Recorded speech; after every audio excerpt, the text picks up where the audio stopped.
Okay, welcome everyone to Yomi Yevamot, 1 week at a time. This is our 16th class.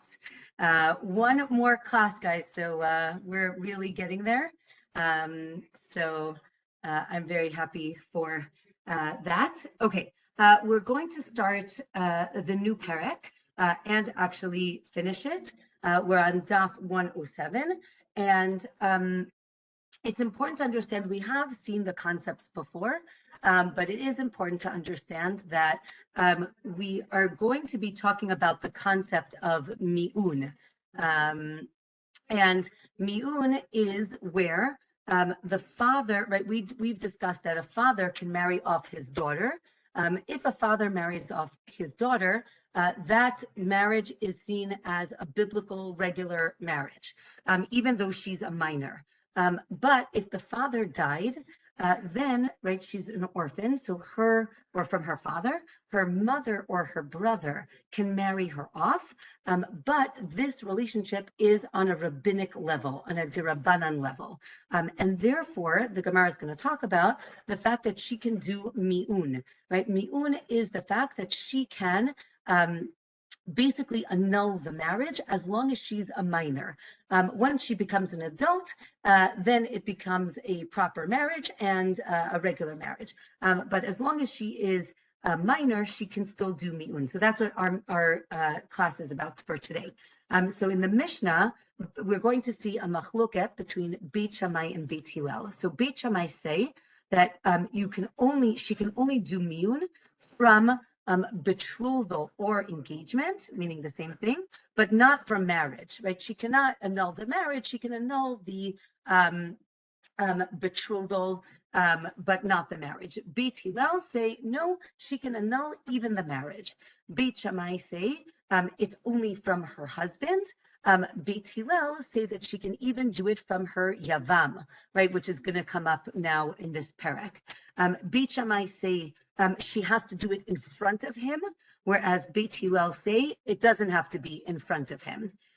Beit Shammai say it has to be in court, meaning it has to be a legal, official process. Beit Hillel say even not in court. Beit Hillel says that she can do mi'un as many times as she wants, meaning if they marry her off and she's 10, and she doesn't like the man, she can annul the marriage. They marry her off to someone else, she can annul again. Beit Shammai say she can only do it once, right? It's like a get out of jail free card. She can only do it once. And then let's say she doesn't want to do it again. She basically waits till she's 12. And then she does it again, and that makes it official. So it's only a one-time option. So that's the Mishnah. The Gemara tells us, again, Beit Shammai don't allow mi'un from marriage unless unless one thinks that, right? Why does Beit Shammai not let her do it for marriage? Because they're nervous that it'll look like somebody is making a t'nai, a stipulation for a marriage. And we say you can make stipulations for a betrothal, but not for a marriage. And as opposed to Beit Hillel, who say everybody knows that this is a rabbinic marriage, and everybody knows it's different, and therefore it's okay for her to annul it. We're going to have a few reasons given why Beit Shammai don't let it. Another reason is that Beit Shammai says that if she can just annul the marriage, then it'll look like her having relations with him is just what's called snoot, right? Just frivolous and not serious. And therefore they say not for marriage. Again, maybe there's an issue of the financial arrangements, right? The husband is not going to want to marry her if she can every day, right, wake up and decide to annul the marriage. And therefore, again, and we're going to see this throughout today's class, the rabbis want to make sure that these girls are able to get married, and we'll see it a little bit more later on. The Gemara tells us that she can do mi'un even to his ma'amar. So if you remember in the beginning of the Masechet, we learned the concept of ma'amar, which is the yavam saying to the yevama, I want to do yibum. We just, let's say, have to wait a little bit, right? We said it was like a betrothal for yibum. So the Gemara says that she can do miyun to that. And some say, right, we actually did see this previously, that she can even, let's say when her husband dies and now she has to do yibum, some say that she can even do yibum to the original marriage, right? If she annuls the original marriage, now she doesn't have to do yibum with the brother. Another thing is that if she does miyun to one brother, she can't marry any of the other brothers, right? She's showing that she doesn't want to do yibum, or some say that she's showing that she doesn't want to do yibum with this person, but not to the other person, the other brother.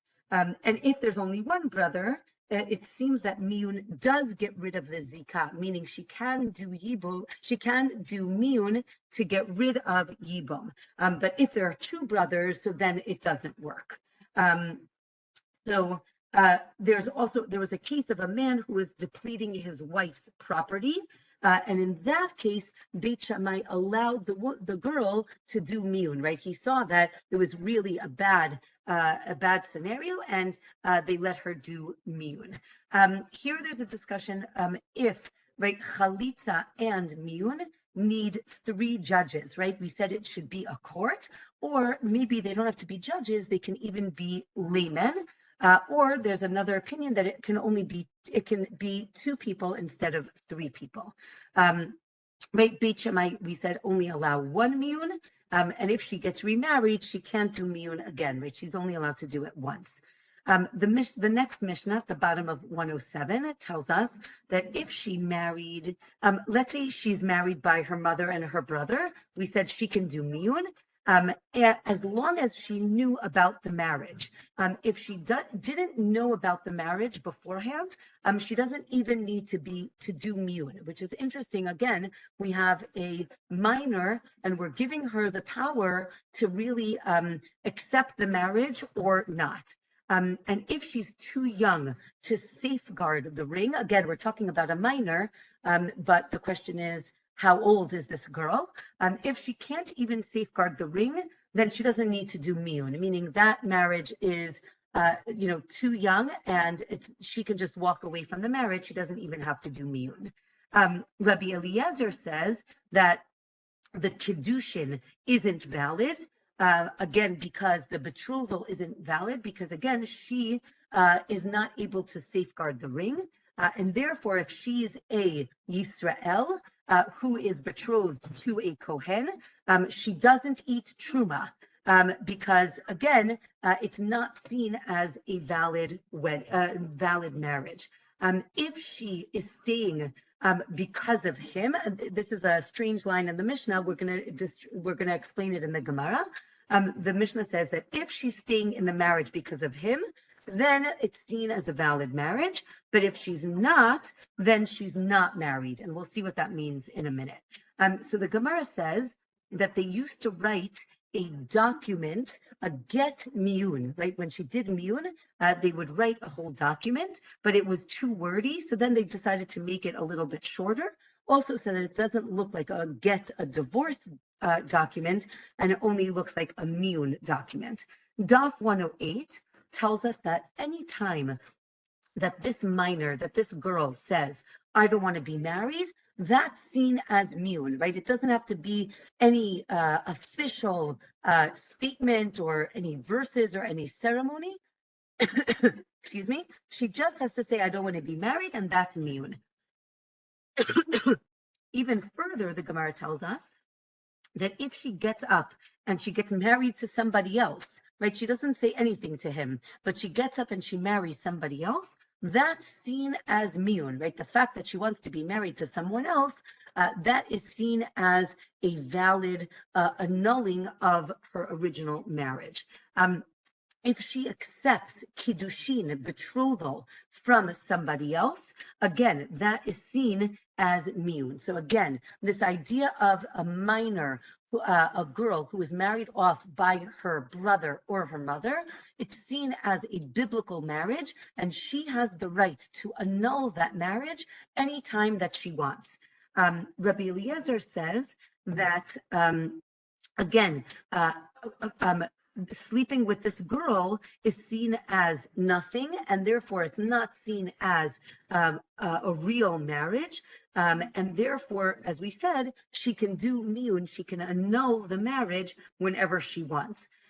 If they let's say offer her another husband, and she says, "I can't, I'm already married," so then that's her accepting her marriage, and she stays married.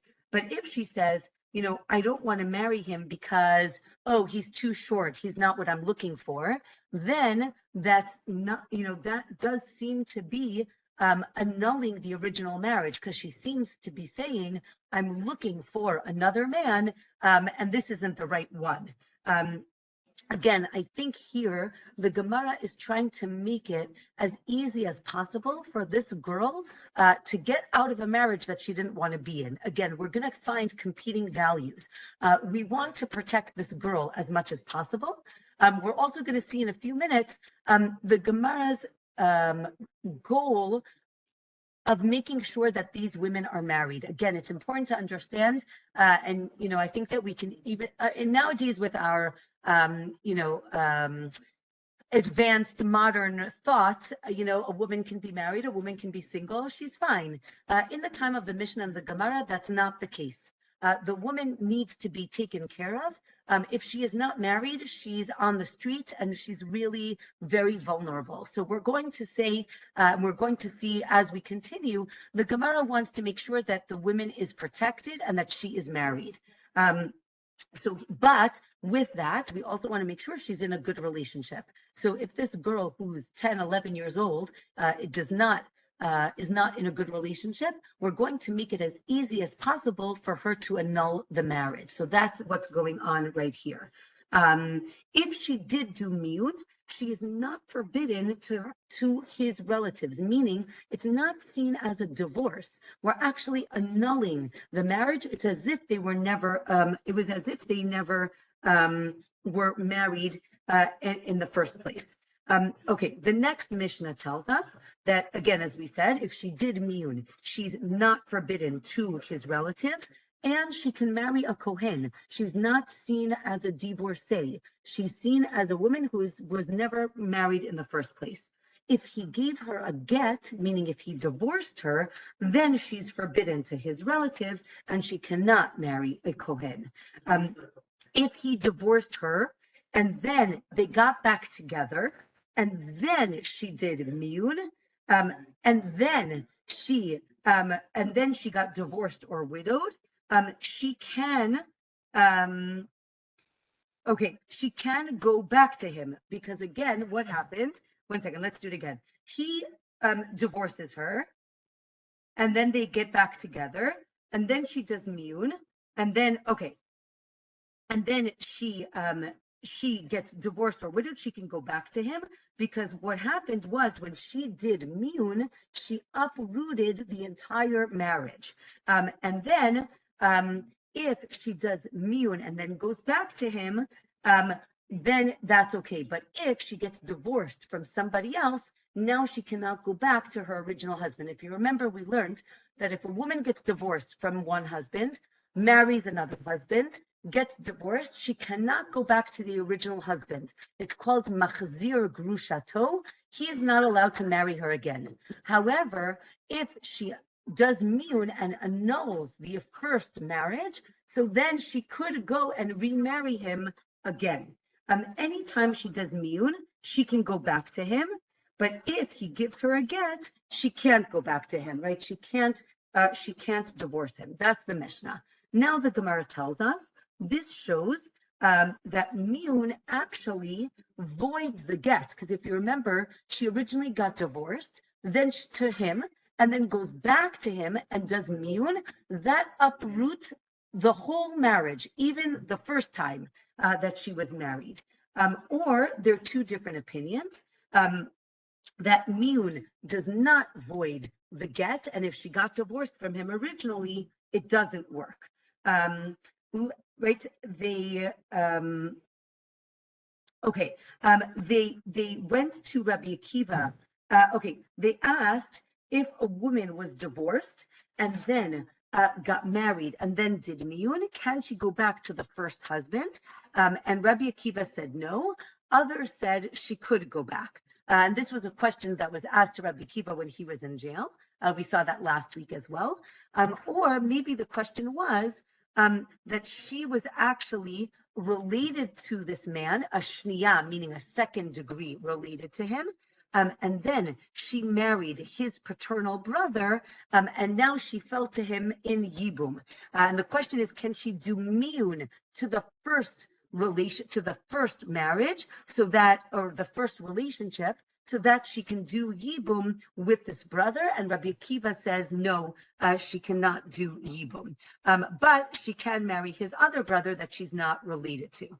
The next Mishnah at the bottom of 108 and at the top of 109 tells us that if a man divorces his wife and then remarries her, she can do and then remarries her, so she can do yibum with his brother if he dies, or no, once she divorced him, that even though she goes back to him, that broke the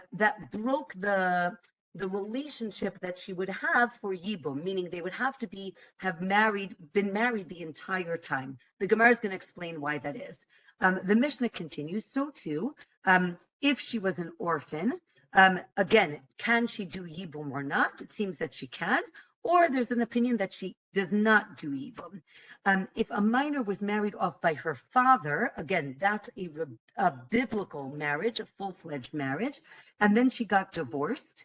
So then she's called, in Hebrew, it's called Yetoma B'chayei Ha'av. She's seen as an orphan in the lifetime of her father, meaning she's still a minor, but she doesn't go back to her father's house because now she's divorced, and therefore she doesn't go back to her father's house. And therefore, if she remarries him, the original husband, now she is only rabbinically married to him because she's a minor, and it's not that her father married her off again. And therefore, if that's the case, everybody agrees that she cannot do yibum in that case. Okay, the Gemara explains what causes yibum, right? When does the yibum obligation start? Right? Is it when they first get married? And therefore, if they get divorced, so then you don't do yibum because at some point they broke that original marriage? Or is it at the time of death? Meaning at the time of death, she was married to the man. Therefore, when he dies, she's obligated to do yibum. Or maybe the issue is that everybody hears about the divorce when they got divorced, but not everybody heard that she got married, remarried, and therefore, if she does yibum, people are going to wonder why she's marrying the brother. The Gemara now talks about the case when she's a minor and that she doesn't have to do yibum. The Gemara says, because the divorce was valid, but the remarriage, right, when she remarries him, it's now on a rabbinic level, and that's why she doesn't do yibum. And that's only if the remarriage was when she was a minor. But if she remarries the original husband after she becomes an adult, meaning at over 12, then she does do yibum or chalitza, or some say she can only do chalitza and not yibum. Okay, next Mishnah. Two brothers, it's going to get a little complicated, but it's okay. We can handle it. We're on 109. Right? Two brothers married two minor orphan sisters, right? So we have two sisters. One is 10 and one is 11 and a half. And their father died, and their mother or their brother married them off to these two brothers. And then one of the brothers died. Now, what's the issue? The issue is that the marriage is dirabanan. It's on a rabbinic level. Therefore, if one of the brothers dies, we don't do chalitza or yibum because, again, the yavam is really married to the sister of the yevama, right? Achot ishto, the sister of his wife. Therefore, there's no yibum, right? So too, if they were sisters and they were both married to deaf mute, a cheresh. So the rest of this chapter is going to talk about a cheresh. Cheresh means someone who is deaf and mute.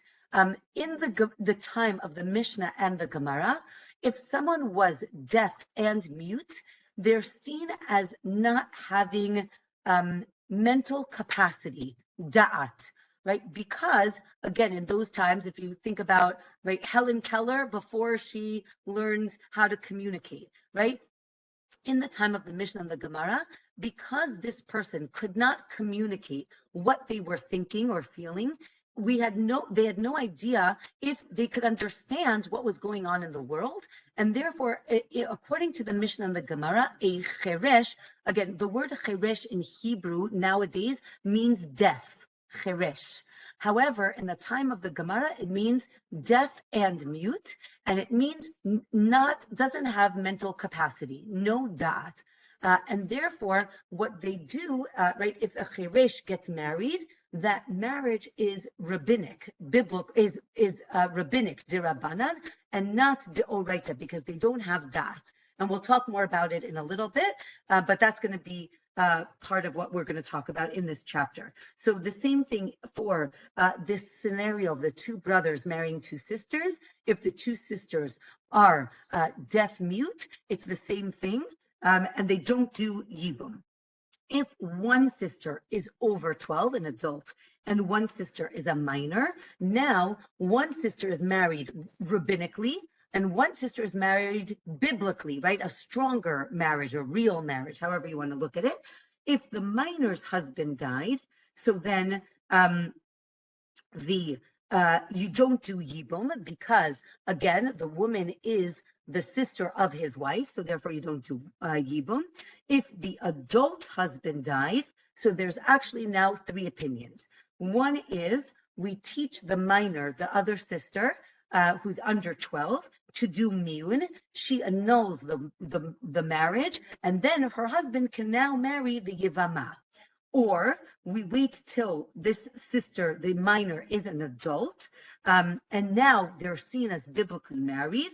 And then the Yevama, the other woman, goes free because, again, she's the sister of his wife, who's a full-fledged wife. Or he's forbidden to both of them, meaning he has to divorce the minor because that marriage is now a problem because of the zikah, of the relationship he has with the Yevama. And he needs to do chalitza to the adult woman, the sister, and he cannot do yibum. Okay, that's the Mishnah. Now comes the Gemara. The Breita says that miyun should be avoided if we can. But here it's so that he can do the mitzvah of yibum. Again, we have miyun on one side and yibum on the other. Yibum is a mitzvah, therefore we allow her, or maybe request, that she does miyun, that she annuls the wedding, so that he can do the mitzvah of yibum. Right? The Gemara says that there are three things that you should do or try to do. Right? Chalitza, shalom, right? Make peace. And annulling vows, right? You shouldn't take vows, and if you do, you should annul them. And there are three things that you should stay away from. Miyun, right? Annulling a marriage. Excuse me, accepting deposits, and being a guarantor for a loan, right? These are things that are going to be problematic, and therefore you should stay away from them. Right? Why should you stay away from miyun? Because maybe, right, again, she's 11 years old. Maybe she'll regret it when she gets older, and therefore maybe it's better not to annul the marriage. Again, we want to protect her, and protecting her would be for her to be married. Again, if it's a terrible marriage, she should get out of it. But if it's not, it's better for her to stay married. And from here, the Gemara goes a little bit on a tangent and talks about learning Torah. And the Gemara says that if you say that you're only learning Torah, but you don't want to fulfill any mitzvot, you lose your reward even for learning Torah, meaning the Torah tells us we have to learn it and fulfill the commandments, right? That's the purpose of learning. It's a means, well, it's a means to an end, or maybe it's also the end, but there also has to be doing mitzvot. And if you don't do the mitzvot, you're going to lose your reward for learning Torah.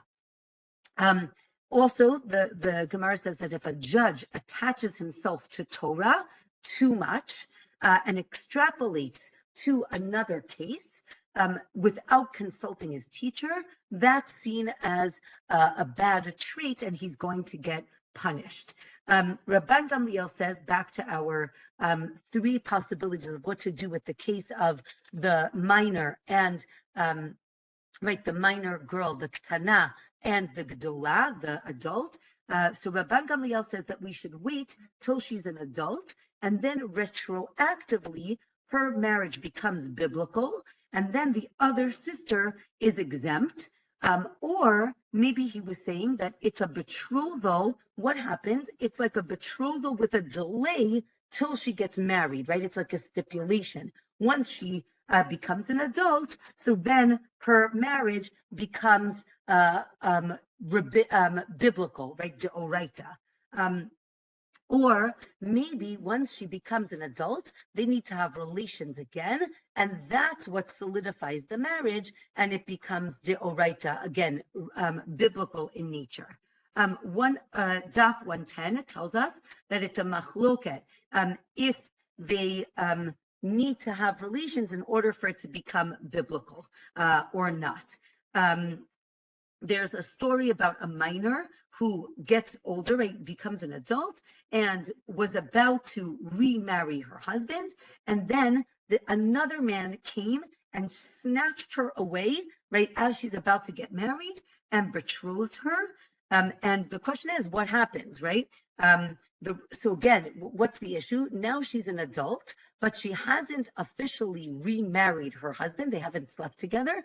Is that betrothal to another man valid or not? So the rabbis ruled that it doesn't work and that she's still married to the original husband, maybe because it didn't work, or maybe because it's improper for someone to just take a woman whenever he wants and betroth her. That doesn't work. And maybe that's why it works. And the halacha is that we actually teach the girl, the Ktana, we teach her to do miyun, and then the husband does yibum to her sister. Okay, next Mishnah. One man was married to two minor orphans, not sisters, right? To two women who are minors, again, rabbinic in nature, and then he dies. You can do yibum or chalitza with one of them, and that exempts the other, right? Even though they're minors, one does exempt the other. And again, so too, if these girls were deaf mute, a chereshet, so too. What about if, right, that was when they're equal, either both deaf mute or both minors. What if one is a minor and one is a deaf mute? Then you do yibum of one, but it does not exempt the other. And we're going to see that even though both of these marriages are rabbinic in nature, they're different rabbinic marriages, and therefore they're not comparable.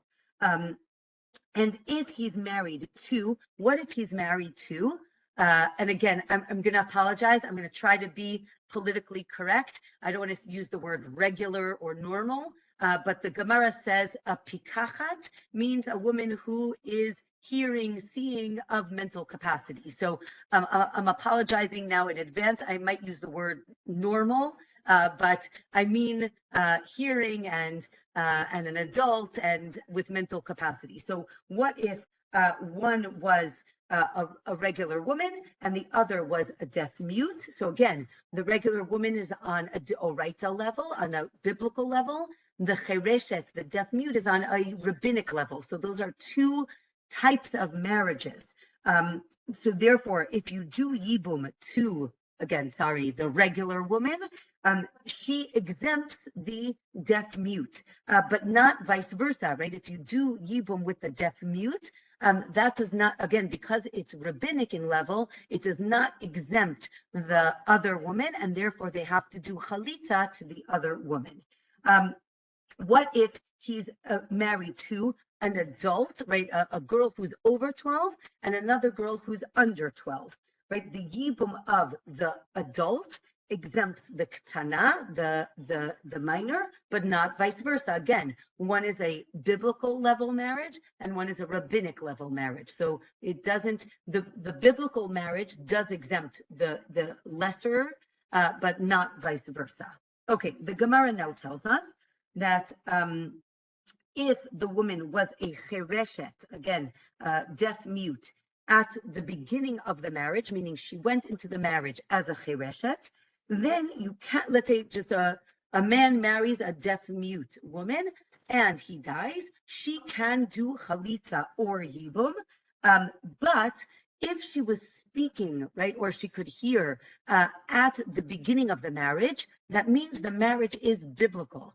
Now, if she's a chereshet, you cannot do chalitza now because there's a disparity between the level of the marriage from the beginning to the end of the marriage. And now we're going to have a lot of cases where we're going to go through the different levels. Okay, so now we're going to have different cases. Two brothers are married. They're two brothers. Once upon a time, there were two brothers. One is pikeach. Again, pikeach means normal, regular, hearing, again, competent. One is cheresh, deaf mute. Is it okay if I from now on use the word pikeach? Pikeach means hearing. Cheresh means deaf mute. So I'll just, instead of saying those words, I'll just use the Hebrew words. So one is a pikeach and one is a cheresh. And they each marry a chereshet, meaning a deaf mute. Again, for the female, it's a chereshet or pikachat with a taf at the end. And then the brother dies. The other brother, the pikeach, can do yibum, but not chalitza. So he can marry her, but he can't do chalitza because, again, she can't hear she doesn't know what's going on for the chalitza. It doesn't work. If the pikeach dies, right, so again, the competent brother dies, the cheresh can do yibum, but not chalitza. Again, because they can get married, these people can get married, but they can't do chalitza because, remember, we said last week, the chalitza ceremony involves speaking, listening, so they can't do chalitza, but they can do yibum. The case is, again, that the case here is that at the beginning, the cheresh and the chereshet were hearing, meaning that the original marriage is biblical, and only afterwards they lost their ability to hear and speak, and that's why we have the issues of not doing chalitza but can do yibum. Okay, next case. Two brothers. This is actually going to be a Mishnah that we're going to see in a few minutes, but we have the whole Mishnah here. So two brothers, again, one cheresh, one pikeach. They marry two sisters. Again, one pikachat, one chereshet, right? One is deaf mute, one is regular. If the cheresh, now again, I think the idea is they each marry the same woman, right? Meaning the pikeach marries the pikachat, the cheresh marries the chereshet, right? The deaf mute marries the deaf mute, and the hearing marries the hearing. If the cheresh dies, now again, here they're sisters. So if the cheresh dies, the other wife is exempt because, again, she's the sister of his wife. If the pikeach dies, so now again, we have different levels of marriage. So then the cheresh has to give a get to his wife, who he was allowed to be married to, but now he gives a get. And then he can't marry the Yevamot because, again, he's a cheresh, and she, again, is hearing, and they cannot do yibum. Okay, because again, the zika, the connection between the yavam and the yevama is on a d'oraita level. But again, he can't marry her because he was married to her sister. So really, he can't marry her, even though he was married to the sister on a different level. Okay, next case. Two brothers are married to two sisters, and now any one of them is deaf, like either one of the brothers or one of the sisters. The Gemara goes through all of the cases. No chalitza or yibum. If the women are not related, right? If they're not sisters, then you can do yibum. And then you can divorce her if you want, but you can't do chalitza. Again, we said a chereshet cannot do chalitza because she can't say the verses. If a man is married to two women, a chereshet and a ktana, a minor, right? So we said both rabbinic marriages, but different. So whichever one is more desirable to him is considered his wife, and the other one can't do yibum to release her, but the other one can. And since here we don't know which one was his official wife, neither can release each other, right? So you have to do either chalitza or yibum to both of them. Okay, and here again, as I mentioned, the Gemara tells us that both marriages are rabbinic, derabanan, but they're different. And here is an important distinction. The Gemara tells us that the chereshet is partially married, meaning there's a safek. We're not sure if she's fully married or not. We'll explain what that means in a minute. Whereas the chereshet is partially acquired, but like really acquired, just partially. Whereas the minor is safek if she is acquired or not, right? We're in doubt if she is married or not married. Again, because she has that power to annul the marriage, it's seen as a quasi-marriage, and maybe she's not really married. So the safek, the doubt is whether or not she's really married. The chereshet is partially married, and we'll see the difference of the difference in a few minutes. Okay, Daf 111. More cases. Two brothers married to two sisters. Again, now one is chereshet, one is ktana. So right, they're both rabbinic but different types of relationships. The husband of the ktana dies, so then the brother has to divorce the chereshet, again, who's partially married, and then he waits till the ktana, the minor, that's the yevamot, that's the widow, till she becomes an adult, and then he can do chalitza with her. He can't do yibum with her because he was married to her sister. If the husband of the chereshet dies, so then the other brother has to divorce the ktana, again, because he's now needs to do yibum with her sister, and then the chereshet is, he can't marry the chereshet because he can't do yibum with her because he was married to her sister, and he can't do chalitza because she's a chereshet, so she can't hear it or see it or say it. So she really a little bit gets messed up. But if he does do, right, he's not supposed to do yibum with the chereshet, but if he does, he can give her a get and she can marry somebody else. So it kind of does work.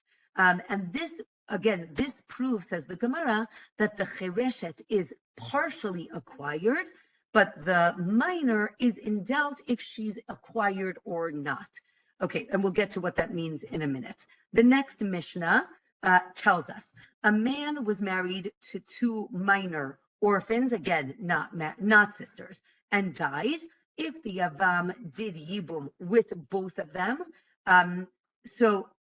or if two brothers did yibum, right, to the women, the first one can stay married to the Yavam, but you have to divorce the second one, right? Meaning you can, again, we have two minors, you do yibum with one, and the other one you can't do yibum with, so they have to get divorced.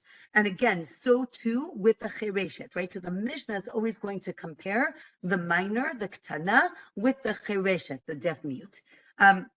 What if one is a ktana and one is a chereshet? If they did yibum with the ktana, then and then the chereshet, right? Again, so they did yibum with both, but one after the other.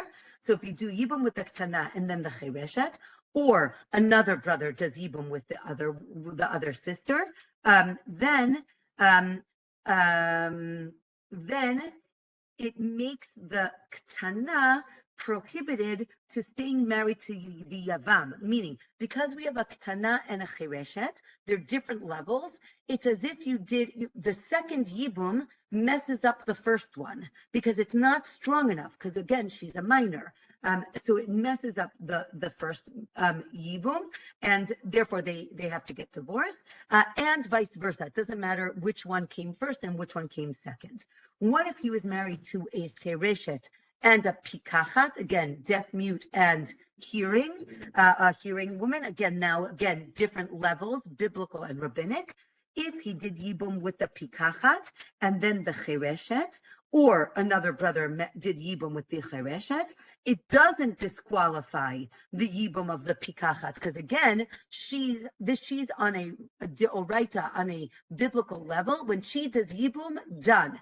And the rabbinic woman, right, the chereshet can't mess up her yibum.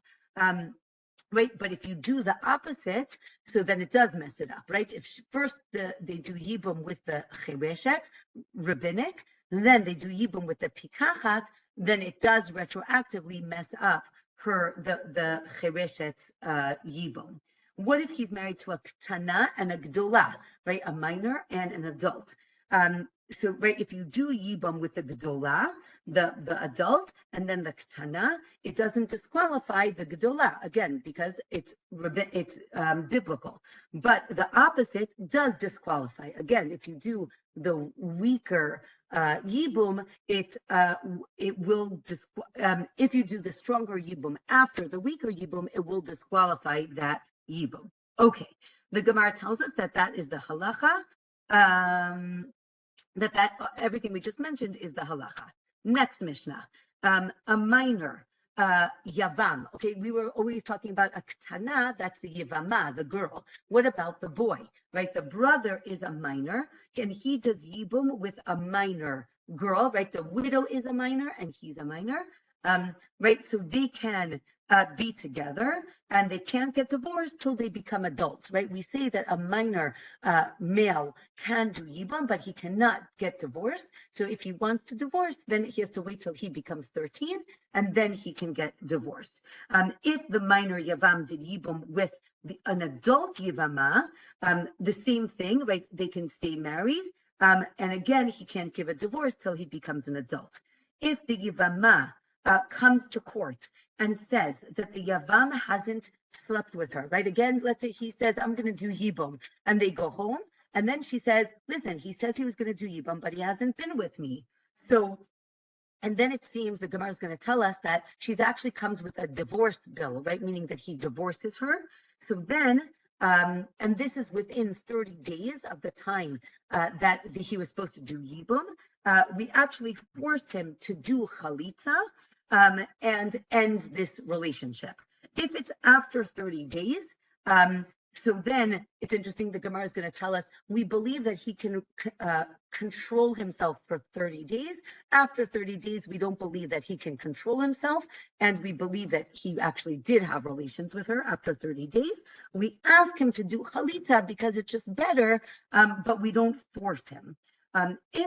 Next case, if a woman took a vow not to get benefit from her brother-in-law while she was married to her husband, right? So the original marriage. So then we make him do chalitza because she can't marry him because she took this vow. If she took the vow after the husband died, which she's not allowed to do because as soon as the husband dies, she needs to marry the brother. At that point, she can't vow that she doesn't want to be with the brother-in-law, but we can't force him to do chalitza because she wasn't allowed to take that vow. If her intention was to avoid yibum, so then, right, we say, right, we can't force him to do chalitza, but we can ask him to do chalitza. Okay, that's the Mishnah. Next, the Gemara says, Rabbi Meir says that minors can't do chalitza. You remember we had a discussion if a minor can do chalitza or not. So here Rabbi Meir says he can't. Or we say it's usher only if he's the minor, right? He's a katan, but the other, right? The woman is a gdola, an adult. But maybe, right? If they're both minors, maybe it would be okay. Or no, either way, it's asur according to Rabbi Meir. And this is all based on the verse, right? It says ish, that he has to be a man, meaning older than um, 13. Okay, Daf 112, the Gemara explains that, right, again, as I mentioned, she has a bill of divorce, a get in her hand. Therefore, we force him to do chalitza, not yibum. If she doesn't have the get, we would force him to do yibum. But the fact that she has a get, it means he wants to separate from him, and therefore he wants to separate from her, and therefore we make him do chalitza and not yibum. Okay, after 30 days, remember we said we believe her that they haven't slept together within 30 days. After 30 days, if she says that they slept together and he says no, he can give her a get and doesn't need to do chalitza, meaning we assume that they have been together. If he says that they slept together and she says no, again, it's he says, she says, right? Meaning, who do we believe? If again he says that they were together and she says no, even if he changes his mind and says, oh yeah, no, they need to do chalitza and he needs to give a get. Maybe, right, or the Gemara says, maybe the case is he gave her a get for the zikah, for the initial relationship about being about yibum. Therefore, again, as we said, you can only do chalitza and not yibum. Okay, right? If both agree that they didn't sleep together, you do chalitza, and you don't need to give a get. It's enough to do chalitza. But if there's a difference of opinion, right? He says, she said, then he also needs to do a get because maybe they already did yibum, and then you have to get he has to give her a get in order to end that relationship. If a woman took a vow, again, we said, again, sleeping with any Jew, her husband can revoke this. Again, right, a husband has a wife, the ability to annul his wife's vows. And with that, we finish the 13th chapter, and now we're going to start the 14th. Okay, 1.5 more daf. Here we go. Okay, we as I mentioned before, pikeach has da'at, regular person has da'at, mental capacity. Cheresh, we said, right, deaf mute, no da'at. But we said they can get married. They can get married on a rabbinic level, on a dirabanan level. A shoteh, right, here's a new term. Excuse me. Shoteh means insane. We say an insane person does not have mental capacity at all, cannot get married, right? Doesn't know what's going on, okay?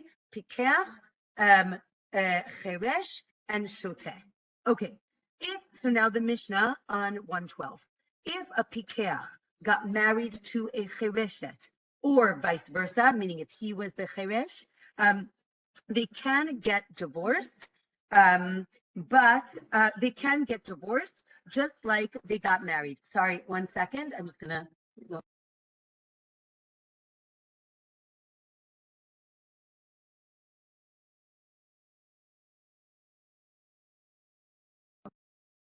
Okay, sorry. Okay, we said that if a pikeach marries a chereshet, we said they can get married, and because we say they can get married, they can also get divorced, right? However, they signaled that they want to get married is the same way they can signal that they want to get divorced. If the pikeach married the chereshet, sorry, if two pikrim, right, again, normal hearing people get married, and so again, that's biblical level marriage. And then one of them becomes, right, if she becomes a chereshet, they can stay married or they can get divorced. If she becomes a shotah, meaning if she goes insane, I guess we can discuss what that means, but she loses her mind, she doesn't know, she has no mental capacity, he cannot divorce her, and we'll explain why in the Gemara. If he becomes a cheresh or a shoteh, they cannot get divorced. again, because we'll see in the Gemara, but the reason is um, he needs to be active in the marriage to get married and to get divorced. If he does not have mental capacity to do that, they cannot get divorced. If the man divorces with full knowledge, again, as I said, a man, when he divorces his wife, needs to have full knowledge of what he's doing. A woman can get divorced even against her will, even though nowadays that is not the case. The rabbis decreed that is not okay, but we'll see in Masechet Gitin that really biblically the man can throw the get into her front yard or into her house, and they would officially be divorced. So because she doesn't need da'at, she doesn't need intent, if she doesn't have dat, if she's a chereshet, she can still get divorced. Next case, two brothers, both chershim, both deaf mute, and they marry two sisters who are also deaf mute, or one in one, or vice versa. They're both exempt from yibum and chalitza. And if they weren't sisters, then they can do yibum and they can get divorced afterwards. Two brothers, one cheresh, one pikeach, marry two sisters who are pikhot, meaning hearing. If the cheresh dies, and again, we saw this before, the pikeach doesn't do yibum, again, because they're related. If the pikeach dies, the cheresh divorces his wife and cannot marry the widow, right? We actually did all of these cases. And again, basically this Mishnah quotes all the Mishnahs that we did before. So this is the source on Daf 112. Now the Gemara says at the bottom of 112, a cheresh and a chereshet can have a functional marriage. Like I said, it's dirabanan, it's rabbinic in level, but they can get married. A shoteh, someone who is insane, cannot have a functional marriage, and that's why they cannot get married even originally. The cheresh, as we said, right, can't get fully married on a biblical level, but can on a rabbinic level. So to a minor, right? So we said that the minor also, the ktana, is married on a rabbinic level, not on a biblical level. Okay. 1 second. So the Gemara tells us at the bottom of 112 that the ktana, the minor, can get married, again, dirabanan, because why? We don't want men to take advantage of her. And here again, the Gemara is very clear in saying that we want to take care of these girls. And again, in those days, the way to take care of them is for them to be married. So we want to facilitate marriage for the minor, for the chereshet, for the deaf mute, and we'll see for the shota if she was married already from beforehand. So Daf 113 says that the chereshet cannot do miyun. She can't annul her marriage because then, right, people wouldn't marry her, which is an interesting, again, way to say we want to make sure that someone will marry her. If you give her the ability to annul the marriage anytime, the man is not going to want to marry her, and therefore we're not going to give her that ability. If a chereshet marries a kohen, she cannot eat truma. Again, because we said the marriage is only on a rabbinic level, she cannot eat truma, which is not the case for a ktana. If a minor, right, a ktana whose brother married her off, marries a kohen, she can eat dirabanan truma, right? A dirabanan truma, because the Gemara says when she gets older, she'll be able to eat deoraita truma. So therefore we allow her, whereas the chereshet does not. The chereshet doesn't have a ktuva. She doesn't have like a marriage contract, whereas the minor does.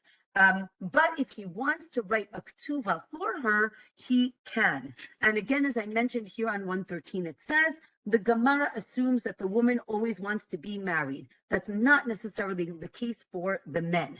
And from here, the daf discusses, remember we talked about a safek, a doubt on what is the marriage of the chereshet, of the deaf mute.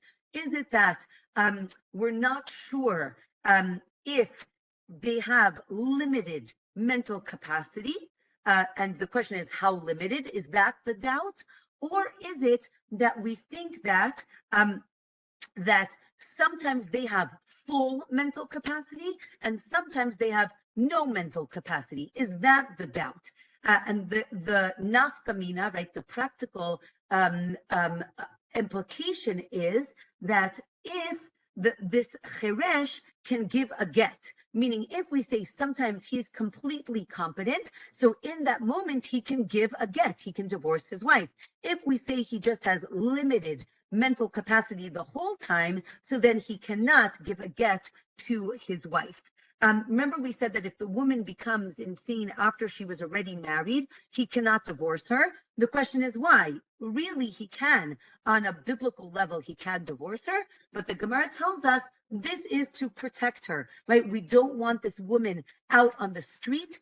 We don't know what will happen to her, and therefore the Gemara wants to protect her and says that the husband can never divorce her.